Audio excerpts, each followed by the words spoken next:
4067. Operation in which airspace requires filling an IF or flight plan. A.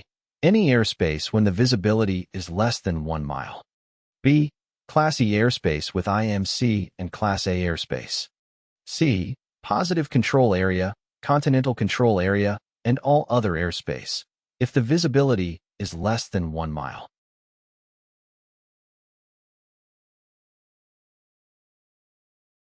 The correct answer is B.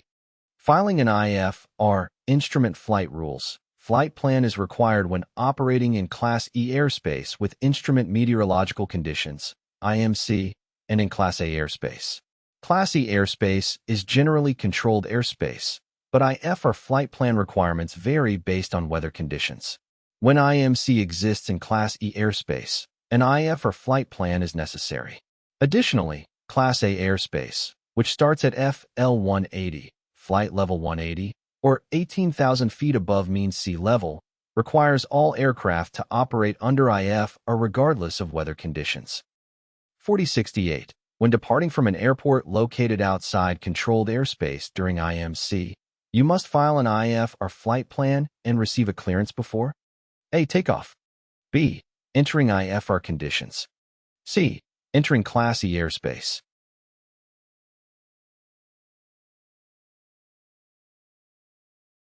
The correct answer is C.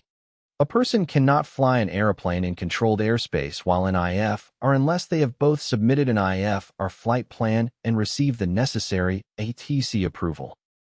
4427.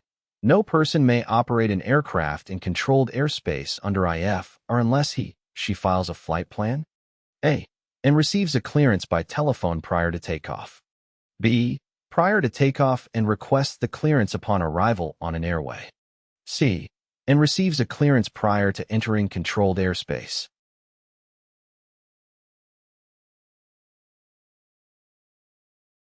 The correct answer is C. No person may operate an aircraft in controlled airspace under Instrument Flight Rules, IFR, unless they file a flight plan and receive a clearance prior to entering controlled airspace. This ensures proper coordination with air traffic control, ATC, and adherence to the procedures and regulations for IF or operations. The pilot must obtain the necessary clearance from ATC before entering controlled airspace to ensure the safe and orderly flow of air traffic. 4427-1. When may VF or waypoints be used on an IF or flight plan? A. Never. B. Always. C. When filing a composite flight plan.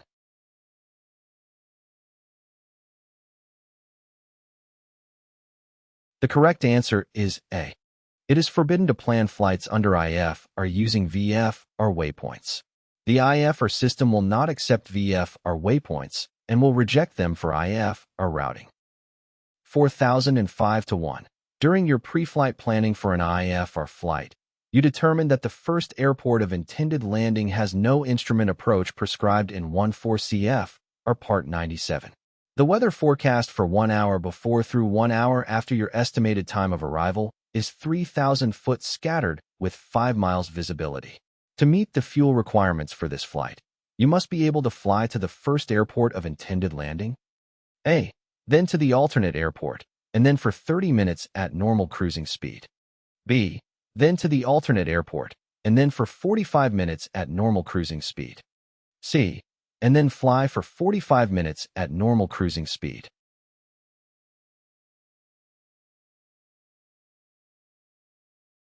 The correct answer is B. According to the fuel requirements for IF or flights, when the first airport of intended landing does not have an instrument approach prescribed in 14CF or Part 97, the pilot must have enough fuel to fly to the first airport, then to an alternate airport, and then have fuel remaining for an additional 45 minutes of flying at normal cruising speed.